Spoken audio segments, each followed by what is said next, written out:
Good to see everybody again this week. We're in Micah chapter 7. Just as a reminder, this chapter is a bleak chapter in the first few verses. Hope is gone, trust is fading. But then there's a turn, a pivot in verse 7. And through the prophet Micah, God is speaking. And Micah says this to his people: "But as for me, I will look to the Lord.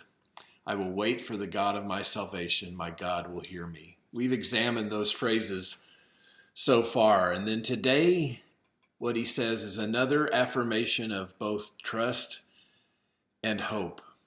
Listen to the first half of verse 8. "Rejoice not over me, O my enemy. When I fall, I shall rise." Now that's definitive, conclusive language, and it's a kind of a command or an imperative against the enemies. Don't rejoice over me.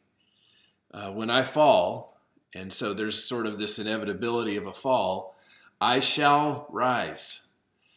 And as I mentioned, this is an affirmation of both trust and hope.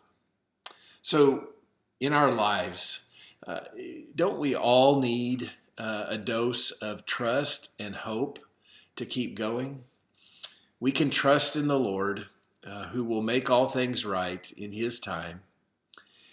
And our hope is in Him.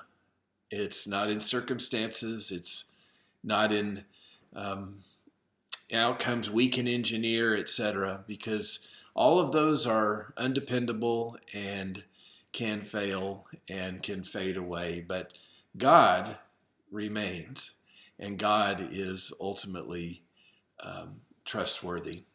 Therefore, we can put our hope in Him. So this week, as you go through your life circumstances, think back to hundreds of years ago, thousands of years ago, when the prophet Micah said these words: "As for me, I'll look to the Lord. I will wait for the God of my salvation. My God will hear me. Rejoice not over me, O my enemy. When I fall, I shall rise." I shall rise. That's putting confidence in the Lord and His plan. So God bless you this week as you go. And Lord willing, I will see you again next week. Take care.